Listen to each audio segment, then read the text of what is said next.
Hello, today I'm going to go over affirmations. I had a client that I hadn't seen in a while, and it was the end of the year 2025. And they said, "Hey, Raquel, I don't mean to tell you that I cheated on you, but I went on the Tony Robbins AI because I'm feeling really down and I wanted to get some affirmations." Um, just to give you a feedback, this is somebody that struggled with cancer in the past.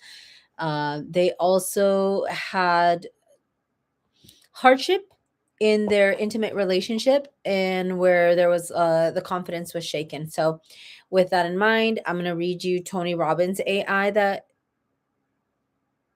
was spitted out for her. And then I'm going to give you the information I kind of contrasted. So, 3-minute empowerment script. I rise into my power. Take a deep breath in, hold it, and release. Today I rise. Today I choose myself. Today I choose love.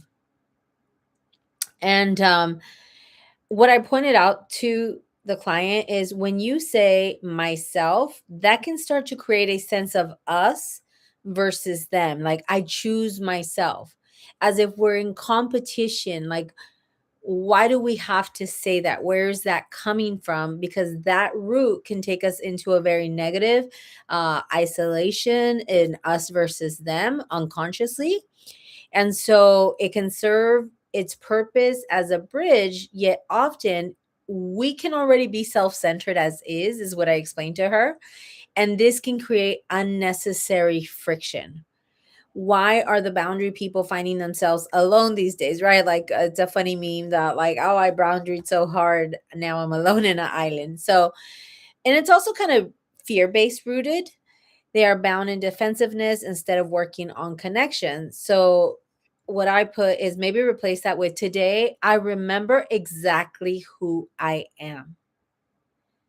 I am a woman who has survived battles others will never understand, and I am still here. That was the affirmation that the AI threw out.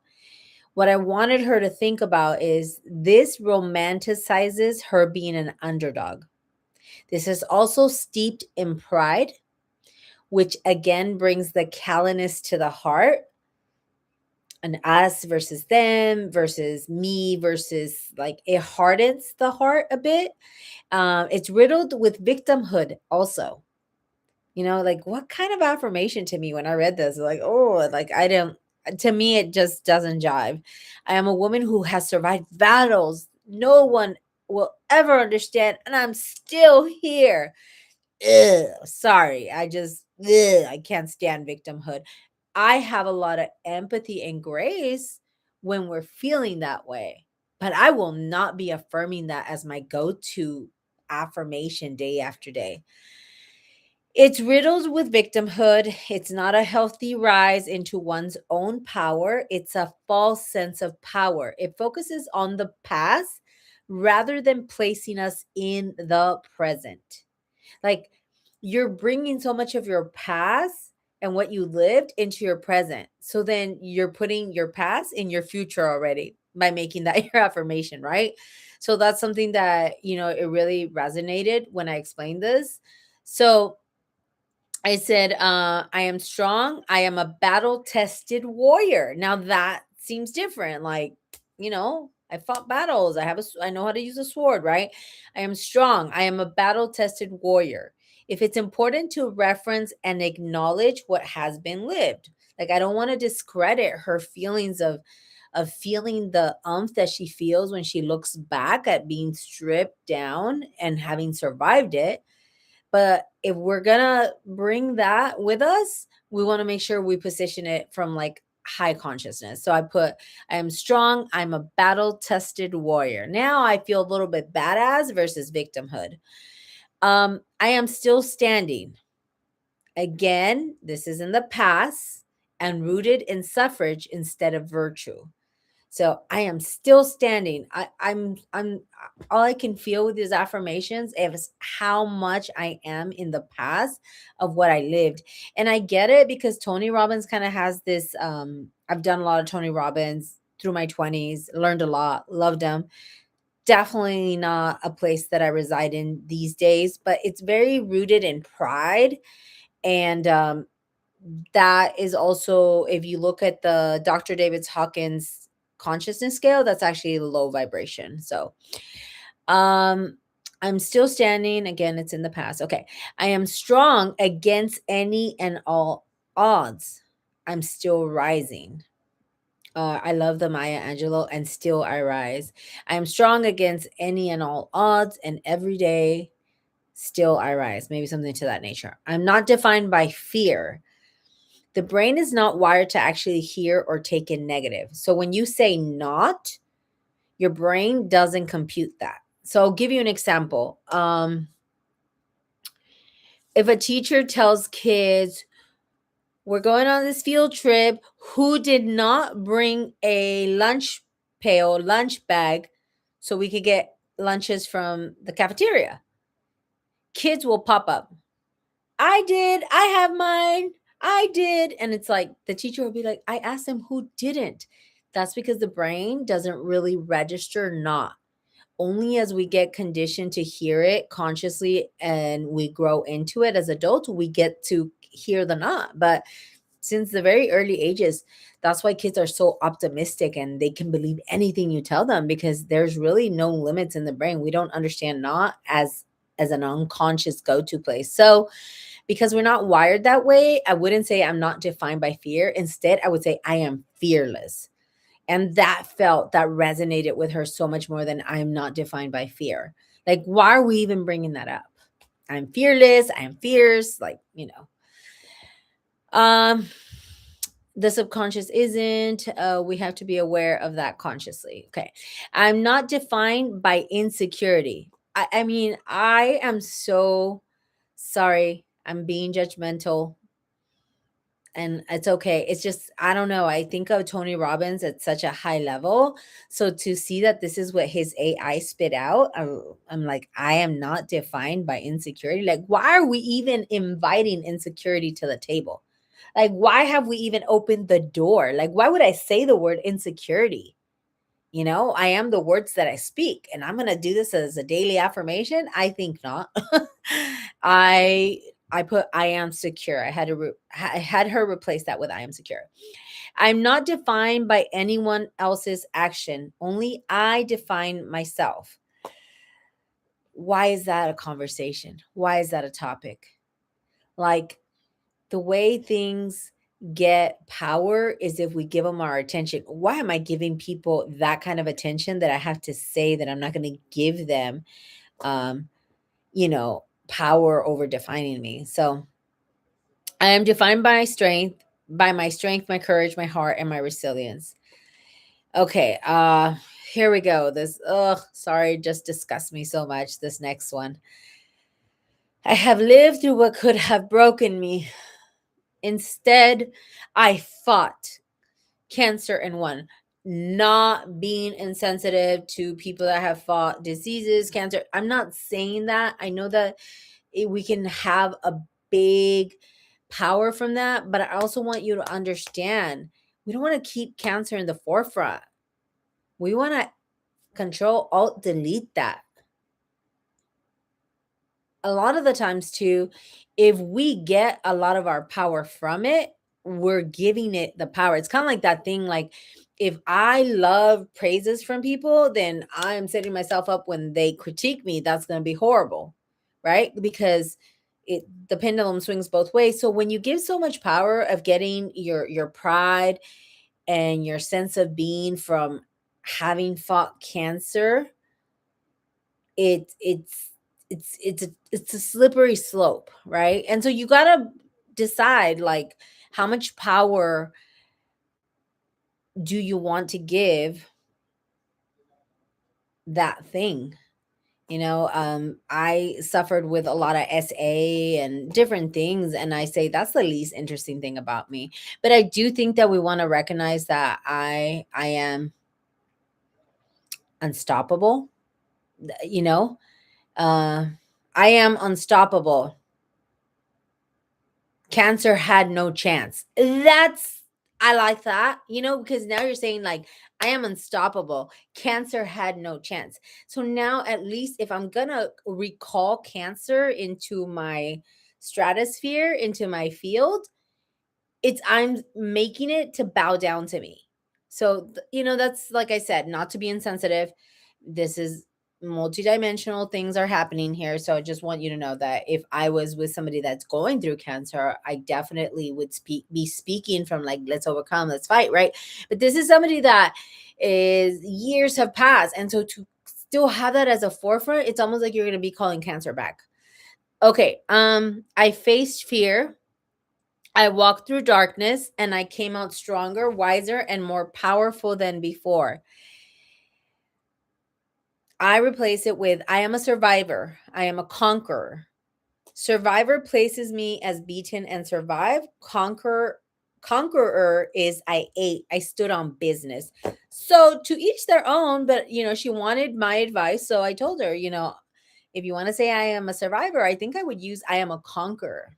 Again, because survivor still puts me in that things like I survived, versus it makes me think of Gloria Gaines, I will survive. It's a beautiful song, but at the same time, like, I rather stand on business. I want to eat. I want to conquer. I am a fighter. I am a warrior. And warriors do not shrink, and warriors lead. So I'm a warrior. As a warrior, I lead. Because again, do not shrink. Why are we bringing the shrink into the table? Like, why is it getting an invitation? Today, I release the belief that I am not enough. Today, I release any belief rooted in lies about the truth of who I am. Wow. I'm very disappointed. That's all I can say. This isn't Chat GPT. This is Tony Robbins AI. Today, I release the belief that I am not enough. Today, I release any belief rooted in lies, the truth of who I am. I release the fear that someone else is better than me. I almost want to curse right here. Like, what? What the heck? Like, what? I release the fear that someone is better than me. I'm almost like imprinting that. Imagine that's going to be my affirmation. I release fear of context that challenge the truth of my I am. I release the need to question my worth based on anyone else's behavior. I set aside others' perceptions, behaviors, or words that challenge my worth. I am free. How free are we if we're talking about them? Like they're not even paying rent and they're in our head, So I don't know about that. I reclaim every piece of myself I ever gave away. I am confidence. It doesn't feel very confident. I am beauty. I'm strength. I am God's precious child. That is my identity. I am power. My worth is not fragile. My worth is not. There's that not fragile. We're actually trying to defend that we're not fragile. Like, why wouldn't it say my worth is invaluable? My worth is unprecedented. My worth is infinite. My worth is preposterous, No, I'm just pulling things out. Okay, but my worth is not fragile. Posing this as a thought or a concept. By the way, I keep looking away because I'm reading. That's why I have my glasses on. Okay, posing this as a thought or concept creates the bridge, the gap, and the need to prove the statement instead of simply what it is. So, my worth is not fragile. Like I said, my worth is infinite. My worth is abundant. My worth is out of this world, like something. My worth is my own to decide, just something different. My worth is not conditional. My worth is not up for negotiation. That's like you're actually giving a wage for something or someone to come there because you're even putting it out there where it's like I'm sovereign. My worth is my own agency. My worth is my autonomy. I am highly worthy. My integrity itself is rooted in this knowing. I am wonderful, beautiful, extraordinary woman, inside and out. I am deserving to love that is loyal, honest, steady, and true. So I put here, everyone has free will. No one can impose or demand from another something they don't want, can't, or know how to give. To say deserving is to put our power outside of us. So like if I'm going to say I'm deserving of love that is loyal, It's like I'm stating, like I'm trying to convince someone that I'm deserving, but because I know that we all have free will, I'm hoping that you listen to me that I'm deserving. So I don't necessarily agree with that when we look at the multidimensional that's going on the unconscious, the subconscious. And so here I am deserving a love that is loyal, honest, steady, and true. I am a magnet to honesty, loyalty, steady, and true. I'm a magnet. Now I'm determining that what I attract, what I pull to my field is loyalty, honest. I am a magnet. I give myself loyalty, honesty, steady love, and true love. I am deserving of peace. I am peace. Like it's just plain and simple. I give myself peace. I walk in peace. I am peace. I move in peace. I'm deserving of joy. Again, that deserving, I'm deserving. I'm deserving of a life that feels good to live. I create a life I love and feel good. Um, I am the epitome of a life that feels good to live. I do not chase, I do not beg, I do not compete. You guys already know what I think. Again, why are we inviting all these things into the table? I do not chase, I do not beg. And I get it. Having done a communications class, I post a question similar to this in a class that I was taking, and the professor told me, Raquel, we're not at that level. And I was like, we're in college. Like, how are we not at that level? Like, this is where we should go for higher education, right? And so, a lot of the reasons that this comes out this way, I'm sure Tony doesn't think this way or from this place, but I think he maybe, I don't know, is trying to meet people where they are. And so, not to make it like such a big jump.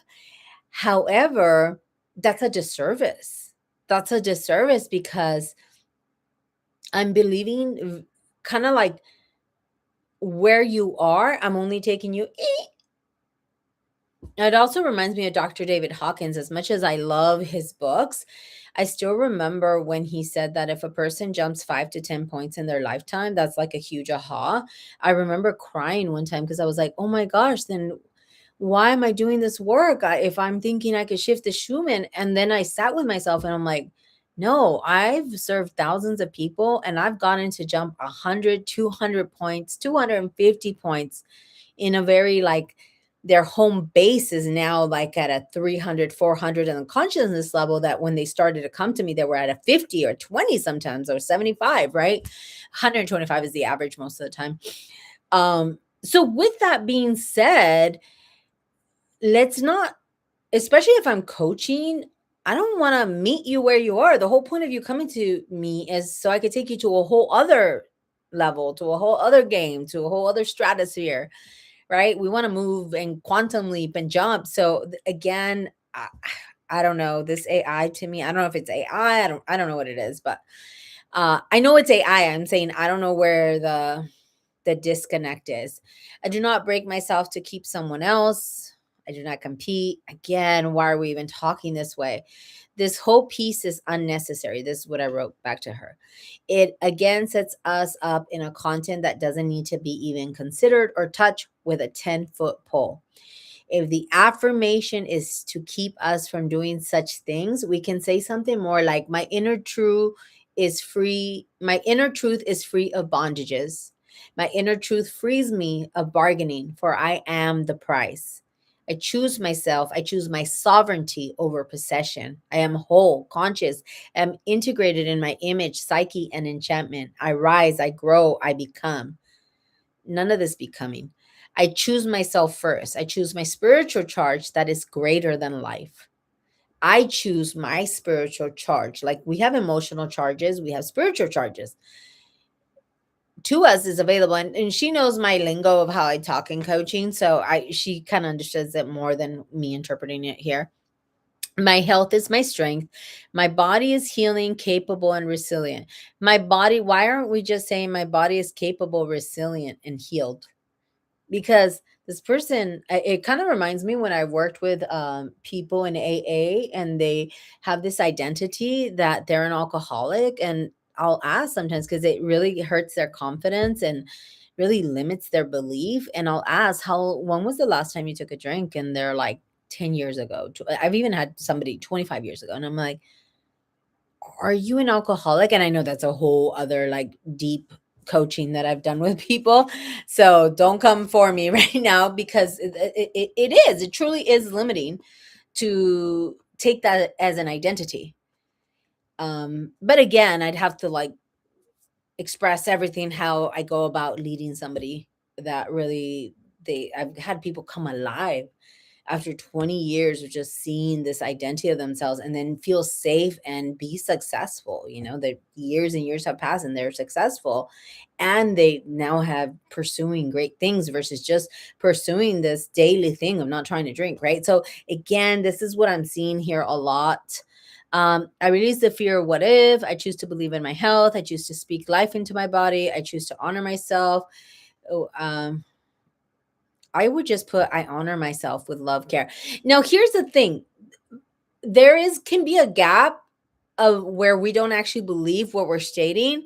So those are some of the things that we'd want to make a connection from the cognitive part of the brain to the limbic part of the brain, which is we want to reconcile that.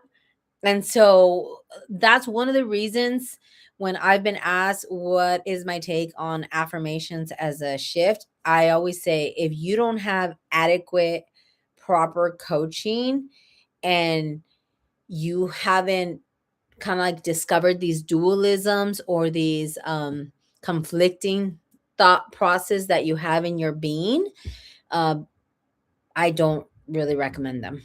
That's my thing. You got to kind of really clean up the headspace and the thought processing. And here's the thing, you don't just have one mind. You don't just have your prefrontal cortex, right? You have your heart, your gut, your nervous system, your spirit. And so it's really about getting those things in alignment. And so I simplify affirmations at a much different level. With this particular person, we actually ended up doing a session. We cleaned up and really got clear on what she really resonated strong and then what was kind of weak. And so then we made it like, okay, in 3 months, we're going to come back, which we did, and revisit and then see, because these that were already kind of strong, but needed like really like honing in to make them just like a being instead of something that they had to remind themselves in. So then in 3 months later, we took the ones that we had such a much bigger gap, and we were so much closer then. We closed the gap and then we redid those affirmations. And so I've actually met with this person. I'm actually meeting with them soon. And this is just so powerful, you guys, but it's not easy to just do affirmations. Keep them very simple. I tell people use 2 or 3 statements and that you can really resonate and you can really understand and have yourself grow to them. Okay, let's see. Every day I am becoming the highest version of myself. I am expressing the highest version of myself. So I have an issue with this, because then what is the opposite? The lower version of herself. So now we're quantifying and qualifying our own persona. I have so much to say on that, but okay, the confident version. So there's the unconfident version. So now she's like fragmenting. When we do this, we're fragmenting ourselves. So that's just the glowing version. I glow. I'm secure. I'm confident. Why can't we say that? Why do we have to throw version in there? I no longer, and I understand that the coaching would probably say, "Oh, it's because they're low here, so we need to get them here." Okay, so then let's make a note of that. And I don't know, I just think this could be so much better.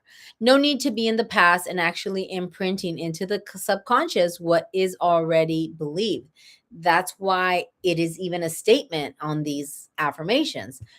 Um, I am stepping into the woman I was born to be: powerful, confident, whole, worthy, enough, more than enough. So that was what I said. Maybe bring it down to I'm stepping into the woman I was born to be. That's still creating a bridge from where she might be a little bit shaky, where a person might be a little bit shaky. But however, like I'm stepping into, but this, I no longer give my power to fear. I no longer give my peace to doubt. I'm saying, because we don't understand negatives, I long give my power to fear. I long give my peace to doubt. Like, oh my gosh, Take one more breath in and exhale. This is who I am. This is who I'm becoming. This is the full expression of my being. This is my new identity. And then the AI offered, I can also create a daily I am healthy healing affirmation script, a self-love identity statement to reprogram your mindset. So let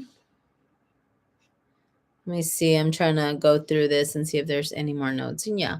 And by the way, I asked this person, hey, do you mind? But it's anonymous. I literally serve thousands of people.